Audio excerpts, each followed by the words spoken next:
Portrait de Berrois, le portrait de ceux et celles qui font la vie au quotidien de la commune. Portrait de Berrois en ce printemps 2025.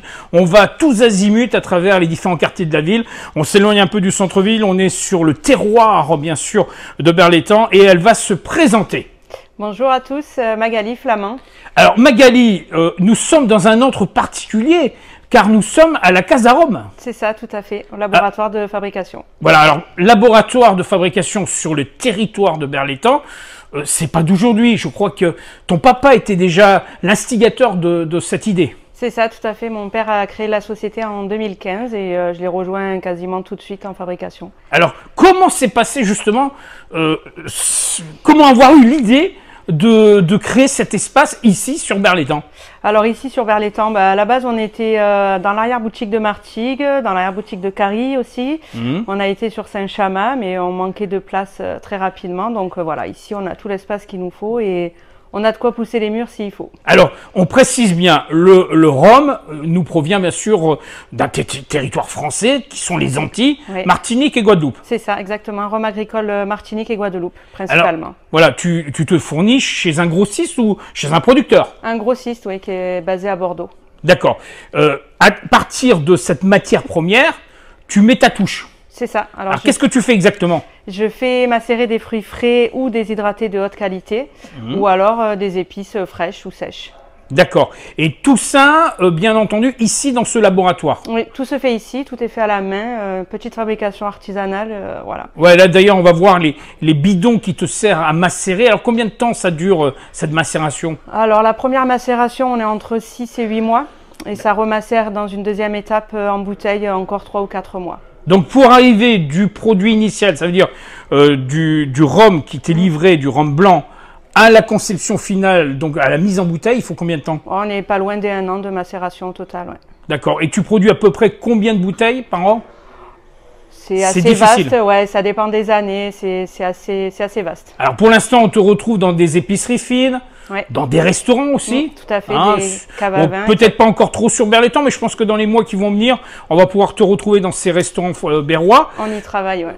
Alors, le choix des goûts que tu as apportés dans chacun des rhums que tu as conçus, alors qu'est-ce qu'on trouve exactement? Alors, on a un peu tout. On a des fruits exotiques, on a des agrumes, on a des épices, on a Je crois qu'il y a même des amandes du territoire du terroir. Exactement, ouais. Abricot amande, un petit dernier qui est sorti l'année dernière avec des amandes locales, ouais. Voilà, amandes locales, bien entendu. Et on parlait des abricots qui sont des fruits qu'on retrouve dans notre terroir. Tout ça, c'est produit donc, bien entendu, ici dans ces ateliers. Mais c'est dispatché aussi à travers un site internet, à travers des boutiques.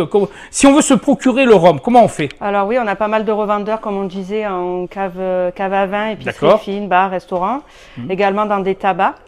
Dans des tabacs aussi? Oui, tabac aussi, oui. On a un site internet, donc oui, lacasearome.com, voilà. Tout simplement. Voilà. Et je fais également beaucoup de salons, foires et marchés. Je crois que tu étais à la Saint-Victoire il y a quelques jours en arrière. C'est ça, week-end dernier, on était à la Sainte-Victoire, à la Roque d'Enterron et également aux Angles, à côté d'Avignon. Peut-être qu'on te retrouvera un moment ou un autre sur des marchés à Berre, sur... Oui, donc, on sera au marché à Berre, marché de Noël, bien sûr. Marché de Noël, oui, oui. Et peut-être pourquoi pas au salon de l'agriculture de Salon-de-Provence. Ça, c'est une démarche, je lance l'appel. Hein. Ouais, comme je sais que la Chambre d'agriculture nous écoute, donc s'ils ont l'occasion de te faire venir, ça serait bien. Ça serait sympa de pouvoir y rentrer, oui. Alors, cette passion du rhum, bien entendu, c'est le papa qui l'a lancé. Mais quand tu baignais dedans, donc... oui, je baignais déjà dedans. Et avec ton mari, vous êtes lancé dans l'aventure. C'est ça, on a, du coup, mon mari a racheté les parts de mon père l'année dernière.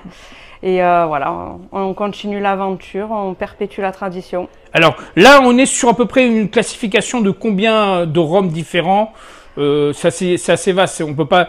Il y en a 20, plus de 20. On a à peu près une trentaine de rhums arrangés, donc là avec des fruits ou des épices. D'accord. Et on a également 10 vieux rhums. C'est uniquement des assemblages de rhum qu'on laisse vieillir. Ça vieillit sur place. Ça vieillit sur place en sur des fûts. Ouais. Hein, d'ailleurs, on va aller voir ces fûts, des fûts qui vieillissent sur place et qui après sont mis en bouteille. Au bout de combien de temps? Au minimum 1 an et demi. Ah quand même, 1 an et demi. Et là, ce ne sont que des séries limitées de 300 bouteilles à chaque fois. Donc, il vaut mieux se renseigner au préalable et réserver les bonnes bouteilles. C'est ça, ouais, hein. tout à fait. En conclusion, avant qu'on se quitte, je reviens quand même sur l'essentiel. Tu nous as parlé de la possibilité aussi d'acheter, je crois que le site internet permet cette commande en tout cas, hein, et la livraison se fait aussi à domicile. La livraison gratuite en point relais ou à domicile, ouais. D'accord. Je terminerai quand même sur cette lancée qui a été celle du point de départ où on a parlé de cet atelier, de ce laboratoire. 2025 est une année charnière puisque vous avez repris depuis un an, mais je pense qu'il y a des objectifs pour le futur. Ah, on évolue, on évolue, on évolue. Oui, parce que je dis ça parce que en aparté, tu m'as parlé qu'il y avait des cannelés, qu'il y avait d'autres produits. Alors, quels sont les autres produits? Alors, on a toute une gamme de gourmandises, baba, cannelés, crêpes et chocolat au rhum confectionnés. Toujours avec du rhum. Ah, toujours avec du rhum partout. Chocolat confectionné par un chocolatier de Cabriès. D'accord, donc on reste vraiment sur le terroir. Ah, oui, 100% français. Et on a aussi une gamme de planteurs parfait pour l'été, là, pour l'apéro. Ça tombe bien. Voilà. Ah, donc n'hésitez pas à vous renseigner. On a noté tout sur la vidéo, donc il ne faut pas hésiter à prendre contact avec toi pour avoir toutes les informations. Exactement. En tout cas, pour l'instant, fier d'être berroise. Ah ben oui, tout à fait. Et c'est une année 2025 où on dit on aime Berlétan, donc c'est le bon moment. C'est ça, on aime Berlétan, bien sûr. Et on vient ici pour on vient à travers, bien sûr, les réseaux, découvrir ce lieu qui est magistral et déguster avec modération ces rhums. C'est ça. À très bientôt, Magali. Merci. Merci à toi. Portrait de Berrois, le portrait de ceux et celles qui font la vie au quotidien de la commune.